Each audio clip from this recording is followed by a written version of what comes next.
민족의 지도자 모세가 출애굽 제40년 비스가 산정에서 120세를 일기로 죽습니다. 그리고 모세에 이어서 여호수아가 차기 지도자가 되었습니다.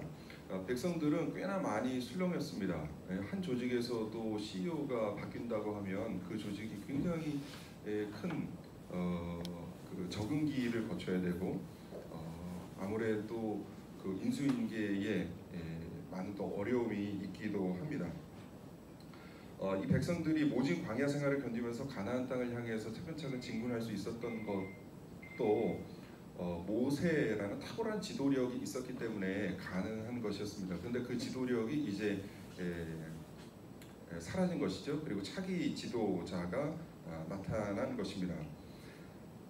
차기 지도자 여호수아의 마음은 어땠을까요? 여호수아의 마음도 역시 꽤나 술렁였을 것입니다. 성경에는 기록되어 있지 않지만 꽤나 술렁이고 많이 두려워했던 것 같습니다. 그러니까 하나님께서 여호수아에게 나타나셔서 너는 강하고 담대하라, 두려워하지 말며 놀라지 말라라고 반복해서 말씀을 하시죠. 두려워하지 않고 떨지 않는 사람에게 나타나서 하나님께서 두려워하지 마, 떨지 마 이렇게 말씀하실 리는 없잖아요. 그죠? 여호수아가 물론 그것을 백성들 앞에서 막 내색은 하지 않았지만 이 큰 민족을 내가 어떻게 이끌고 갈 것인가 내심 두려워하고 떠는 그런 마음이 있었단 말이에요. 그러니까 하나님께서 나타나셔서 여호수아에게 힘을 주시는 것이죠. 한 집안의 가장이 된다는 것도 얼마나 어깨가 무거운지 모릅니다. 결혼을 하면 철든다는 얘기가 있어요. 그거는 결혼을 해서 뭐 다른 이유 때문에 철드는 것이 아니라 결혼을 해서 특별히 이제 아기가 태어나면 내가 처자식 어떻게 먹여 살릴 것인가 이것을 고민하고 또 여기에 대한 책임을 지기 위한 이 어깨가 무거워지기 때문에 자연히 가장들의 어깨가 무거워지면서 철이 든다는 것이죠. 한 집안의 가장이 되는 것도 이렇게 어깨가 무거운 일인데 지금 여호수아에게는 60만 명의 생이 그의 어깨 위에 얹혀지게 된 것입니다. 지도자가 되면서 이런 두려운 마음이 없다는 것이 더 이상한 것이겠죠. 여호수아가 요단강을 건너기 전에 여리고로 이제 진군하기 전에 두 명의 정탐꾼을 보냅니다. 두 정탐꾼이 자신의 신분을 숨기고 그 땅을 정탐할 숙소를 찾는데 이제 기생 라합의 집이었습니다. 이 집에서 유숙을 하면서 정찰을 하는 도중에 여리고의 여러 상황, 지형, 어떤 성벽의 상태, 여러 가지 정보를 얻었겠죠. 그런데 성경은 그 세세한 것들을 다 기록을 하지 않습니다. 하지만 이 두 정탐꾼이 캐낸 정보 중에서 가장 중요한 정보를 성경은 기록을 합니다. 그것이 바로 여리고 백성들의 심적 상태, 심리 상태가 어떠했는가를 본문이 말씀을 하고 있습니다. 2장 9절 어제 본문인데 2장 9절 말씀 보면 우리가 너희를 심히 두려워하고 이 땅 주민들이 다 너희 앞에서 간담이 녹았다. 이런 심리 상태를 기록을 해놓고 또 11절에도 역시 반복합니다. 우리 마음이 녹았고 너희로 말미암아 사람이 정신을 잃었다. 그리고 오늘 본문 말씀에도 있죠. 24절 말씀 마지막에 그 땅의 모든 주민이 우리 앞에서 간담이 녹더이다. 이러한 심리 상태를 이렇게 기록을 해놓으면 이게 굉장히 중요한 정보거든요. 왜냐하면 마음이 녹았다는 것은 무엇을 의미합니까? 전쟁을 치러야 하는 군인들에게 있어서 마음이 녹았다는 것은 뭐죠? 전투력이 상실됐다는 거예요. 싸움을 굳이 안 해도 100번 싸우면 우리는 100번 져 이렇게 전투력이 완전히 상실되어 있다는 것입니다. 하나님께서 이스라엘 백성들을 어떠한 기적으로 여기까지 이끄셨는지 홍해를 가르시고 아모리 두 왕을 쳐서 죽이신 그 사건, 그런 소문을 먼저 이 백성들이 들으면서 마음이 완전히 녹은 거예요. 막 덜덜덜 떠는 거예요. 전쟁에 있어서 여러분 가장 중요한 것이 무엇입니까? 특별히 고대 전쟁에서 가장 중요한 것은 무엇일까요? 그것은 바로 병사들의 싸우고자 하는 마음, 전투력입니다. 이기고자 하는 갈망, 살고자 하는 이 집념, 포기하지 않는 끈질긴 마음, 내가 싸워서 이긴다. 이 전투력이 굉장히 중요한 거예요. 전쟁에 있어서는. 전쟁에 임하는 사람들이 이 마음이 없다는 것은 이미 패배했다는 것을 의미하는 거나 다름없습니다. 역사를 살펴보면 전력의 열세에도 불구하고 이 군인들의 어떤 정신력, 싸우고자 하는 이 의지, 전투 의지가 엄청난 승리를 가져온 많은 전쟁들이 있습니다. 대표적인 것이 1967년 이스라엘과 중동의 전쟁이죠. 이스라엘이 이집트, 요르단, 시리아, 그러니까 이스라엘을 둘러싼 이 3개국과 전쟁을 벌이는데 며칠 만에 끝나죠? 6일 만에 끝나요. 6일 만에. 많은 사람들은 이스라엘이 최첨단 무기로 승리를 거두었을 것이다 라고 생각을 하는데 전혀 그렇지 않습니다. 당시 이스라엘의 무기 보유 전력은 주변 여러 나라들과 비교하면 훨씬 열세에 있었습니다. 예를 들면 이스라엘 지상군 보유 전차만 보더라도 이집트 한 나라가 보유한 이 전차, 소련제 전차보다 성능이 훨씬 뒤떨어지는 것들이었습니다. 그런데도 승리는 누가 가져오죠? 6일 만에, 그것도 6일 만에 이스라엘이 가져옵니다. 여기에 대해서 이스라엘 군대가 남긴 6일 전쟁의 신화에 대해서 프랑스의 유명한 전략 이론가 앙드르 보프르 장군이 이렇게 이야기를 합니다. 적극적인 공세 행동, 기습, 그리고 우수한 작전 능력, 그리고 타의 추종을 불허하는 정신 전력의 승리다. 이렇게 승리의 요인을 말합니다. 정신 전력, 이 전력, 정신이 굉장한 전력이라는 거예요. 정신 전력의 승리라는 거예요. 그러니까 전쟁에 있어서는 군인들의 정신력이 이렇게나 중요한 것이죠. 다른 모든 조건이 갖춰져 있더라도 싸워야 하는 병사들의 이 정신력이 없다면, 싸우고자 하는 의지가 없다면 그 전쟁에서는 결코 승리할 수가 없습니다. 그런데 이스라엘은 이렇게 지도력이 바뀌면서 이 내부적으로 약간의 술렁임이 있었는데 상대국의 상황을 보니까 우리보다 더 술렁이고 있는 거예요. 우리보다 더 두려워하는 거예요. 이것은 굉장히 귀한 정보죠. 상대방의 이 여리고 지역에 싸워야, 여리고 지역에서 이제 전쟁에 출전해야 되는 그 군인들의 정신 상태가 어떠한 것인지를 알려주는 고급 정보였습니다. 두 정탐꾼은 이렇게 라합으로부터 이러한 정보를 얻어서 다시 여호수아에게 가서 여호수아에게 보고를 합니다. 그런데 저는 여호수아 2장 말씀을 내내 이렇게 묵상을 하면서 마음 한켠에 불편함이 있었습니다. 왜냐하면 라합의 행동은 자신을 생각하고 가족을 생각했을 때는 타당한 선택이죠. 타당한 선택이고 타당한 결정이죠. 그런데 같은 나라, 같은 민족의 입장에서 라합의 행동은 어떤 행동이에요? 이게 나라를 배반하는 행동 아니에요? 그죠? 자기 살겠다고, 자기 가족 살겠다고 막 정보를 그 적군들에게, 정탐꾼들에게 막 줘요. 그리고 또 그 정탐꾼을 잡으러 온 여리고 군대들에게 거짓 정보를 흘려서 숨겨주고 또 도망치도록 도와주고. 불편하지 않으세요? 저 혼자 불편한가요? 저는 이 말씀을 읽는 동안에 또 다른 기생이 생각이 났습니다. 그것은 조선시대 의기라고 불리는 논개였습니다. 임진왜란 당시 1593년 진주성이 왜적에게 짓밟힐 때 한 기녀가 일본 적장을 불러내서 그 적장과 함께 남강으로 투신을 합니다. 비록 그녀가 기생이었지만 그녀의 나라 사랑하는 마음, 충성심은 많은 이들에게 감동을 주었고, 어떤 태생으로 태어나느냐, 어떤 신분으로 태어나느냐가 중요한 게 아니라 어떤 죽음을 택하느냐가 사람에게 더 중요하다라는 아주 의미 있는 교훈을 가져다 준 여인입니다. 그런데 지금 보세요. 라합의 행동은 어때요? 같은 기생인데 라합의 행동은 논개의 행동과는 완전히 반대잖아요. 그죠? 구약뿐만 아니라 신약의 기자들도 라합의 행동에 대해서 일관되게 찬사를 보내고 있습니다. 히브리서 기자는 하나님을 믿는 옛 사람들의 믿음의 모범 가운데 아브라함과 모세를 열거하면서 그 라인에 라합의 이름을 올려놓습니다. 히브리서 11장. 그리고 야고보서 역시 라합의 행위를 의로운 행동, 의롭다함, 이게 행위로 의롭다함을 얻은 한 사람으로 설명을 하고 있습니다. 야고보서 2장. 그렇다면 우리는 이 라합의 기사를 어떻게 해석을 해야 될까요? 같은 민족을 저버린 라합의 행동이 과연 올바른 행동이라고 말을 할 수가 있을까요? 좀 고민을 이렇게 쭉 하면서 연구를 하다가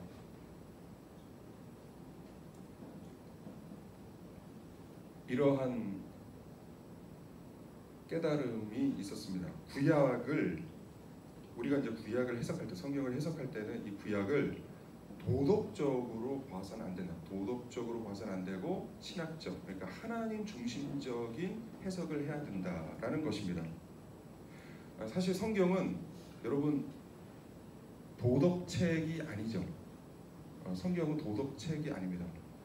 성경을 읽는 사람은, 연구하는 사람은 물론 다른 사람보다 훨씬 더 도덕적인 삶을 살아야 되는 것은 분명하지만 성경은 단순히 도덕 수준에 머무르는 책이 아닙니다. 그러하기에 이 성경의 본문을 해석할 때는 우리의 도덕적인 잣대로 해석을 하면 안 된다는 거예요. 한계가 있다는 거예요. 도덕적인 잣대로 성경과 성경성 인물을 해석하려고 하면 이해가 안 되는 그런 본문들이 꽤나 많습니다. 예를 들어서 하나님께 순종한다는 것은 이 적들을 몽땅 전부 죽여버려야 하는 일을 의미하기도 합니다. 헤렘이라는 단어가 진멸하다라는 뜻인데 하나님께서는 여호수아를 비롯해서 구약 곳곳에서 헤렘을 명령하십니다. 그냥 적군들, 군인들만 싸워서 이기는 것이 아니라 그 점령지에 가서 그 점령지에서 얻은 그 모든 생명체를 다 진멸하라는 요구를 하나님께서 하시는 것이죠. 때때로 이런 하나님의 요구를 들으면서 우리는 마음이 좀 불편하기도 하고 하나님은 너무 잔인하신 분 아닌가? 난폭하신 분 아닌가? 이런 생각을 할 수도 있습니다. 어떤 분들은 현대적인 관점에서 보면 유대인 600만 명을 학살한 그 나치 독일이라든지 폴란드 군대의 모든 장교를 죽인 소련의 군대, 이런 것들과 뭐가 다른가라고 생각을 할 수도 있다는 것이죠. 우리는 이러한 성경 속의 비도덕적인 사건, 비도덕적인 성경 인물들의 행동을 쉽게 받아들이기가 어렵다는 것입니다. 하지만 여기서 다시 한번 강조하는데 성경은 도덕책이 아닙니다. 도덕적인 잣대, 특별히 오늘날의 도덕적인 잣대로 보아서는 안 된다는 것입니다. 신학적, 즉 하나님 중심적으로 해석해야 된다는 것이죠. 조금씩 이제 어렵죠? 잘 생각을 하셔야 돼요. 그럼 이것은 무엇을 뜻하는 것일까요? 라합의 행위를 도덕적 기준으로만 평가한다면 라합의 행위는 거짓 행위요, 속이는 행위요, 비애국적인 행위임에 틀림없습니다. 하지만 하나님 중심적인 시각으로 살펴보면 라합의 행위는 두 정탐꾼의 생명을 죽음에 몰아넣지 않은 생명 존중의 행위요, 맞죠? 그들의 발각과 더불어서 자신과 자신의 가족도 목숨을 내주어야 하는 위험을 감수한 용기 있는 행위요, 또 하나님의 백성이 승리할 거라는 것을 확신하는 믿음의 행위였다는 것입니다. 그러니까 하나님의 시각은 여기에 초점을 맞추고 있는 거예요. 성경은 여기에 초점을 맞추고 있습니다. 어떤 한 사람이 한 가지 행위를 할 때 두 가지 해석이 따라올 수가 있습니다. 왜냐하면 한 사람이 행동을 할 때 두 가지 이상의 의도가 포함되어 있는 경우가 많기 때문입니다. 아무리 선한 행위를 하려고 해도 인간의 본성이, 악한 본성이 자리 잡고 있기 때문에 100% 깨끗하고 정결할 수만은 없는 것입니다. 예를 들어서 누군가가 교회에 그 거금의 헌금을 한다고 생각을 해보세요.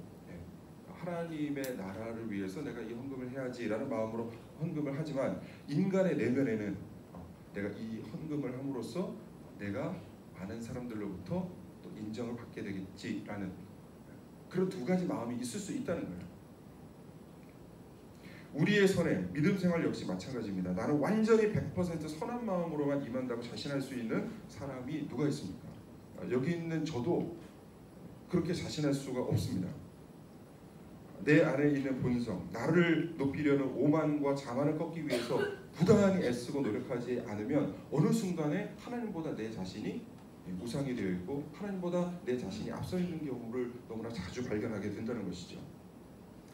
따라서 하나님께서 우리의 모든 생각과 행동을 도덕적인 잣대, 하나님의 도덕적인 잣대로 애누리 없이 판단해 버리신다면 우리는 여기서 구원받을 수 있는 자가 단 한 사람도 없을 것입니다.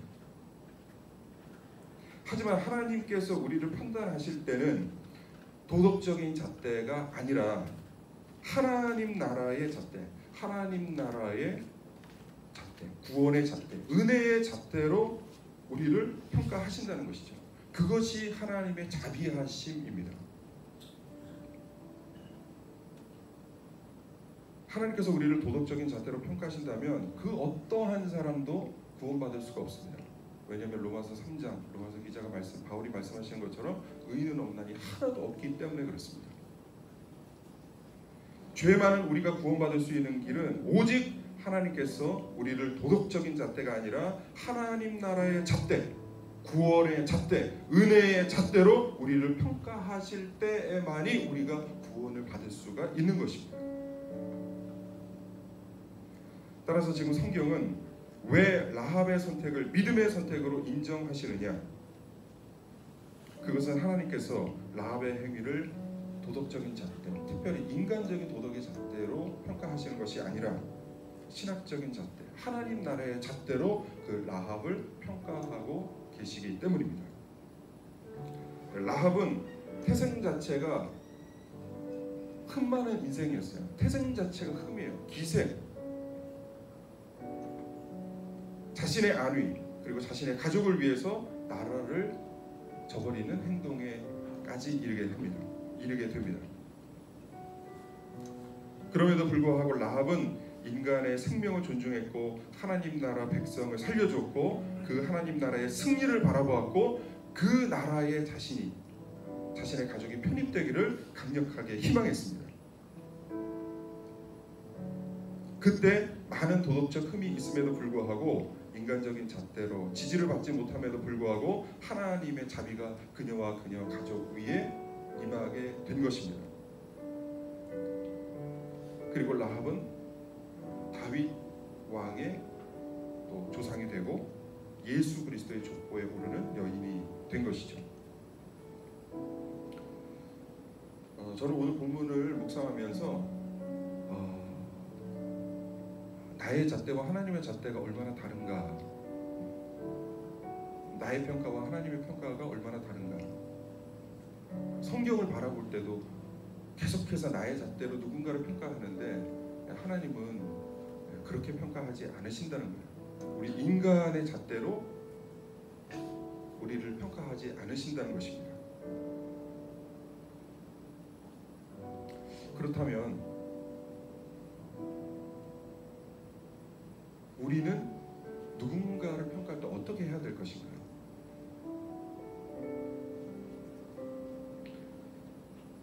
우리는 누군가를 자신의 잣대로, 특별히 온전치 않은 자기 기준의 잣대로 누군가를 우리는 막 평가하면서 또 재단하면서 혹시 살고 있지는 않습니까?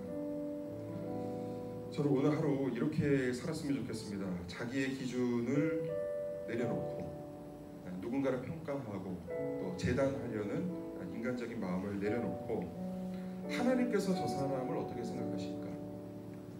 하나님께서 저 사람을 어떻게 얼마나 귀한 존재로 생각하실까? 어떻게 평가하실까? 하나님의 잣대를 생각하면서 저 사람을, 상대방을 바라봐야 되겠다. 이렇게 오늘 하루 살려고 합니다. 오늘 본문 기생 라합, 이 본문을 통해서 우리는 우리의 구원은 우리의 태생적인 의로 이루어진 것이 아님을 알 수 있습니다. 그리고 인간의 어느 한편의 시각, 도덕적인 시각, 어느 한편의 오름의 시각, 인간이 가지고 있는 이 잣대, 옳고 그름의 잣대는 어떻게 바라보느냐에 따라서 완전히 다른 거예요.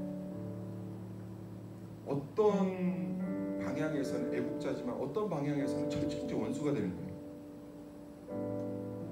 우리가 어떤 시각을 갖고 있느냐에 따라서 한 인물을 두고 어떤 방향에서 바라보느냐에 따라서 그 사람의 평가는 완전히 달라질 수밖에 없는 거예요. 그래서 인간의 잣대는 불안정할 수밖에 없습니다.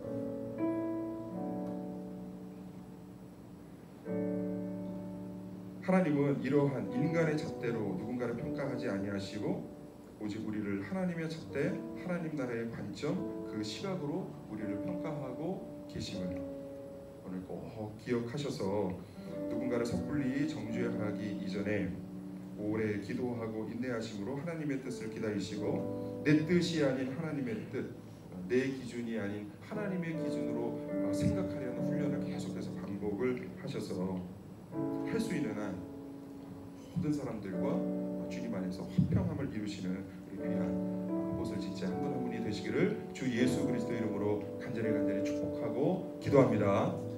오늘 기도하겠습니다. 오늘도 세 가지를 그렇고 기도하겠습니다. 첫 번째 기도 제목입니다. 하나님, 오늘 말씀 붙들고 기도하기를 원합니다. 우리의 기준으로 구원에 못 미칠 것만 같고 못 미쳐야 당연한 라합을 구원하시고 위대한 예수 그리스도의 족보에 올리신 주님, 오늘 이 하루 나의 기준을 내려놓기를 원합니다. 누군가를 나의 기준, 나의 도덕적 잣대, 나의 올바름의 기준으로 평가하지 않게 하시고 하나님의 기준, 하나님의 평가 기준으로 나의 기준을 삼게 하소서. 하나님의 기준이 나의 기준 되게 하여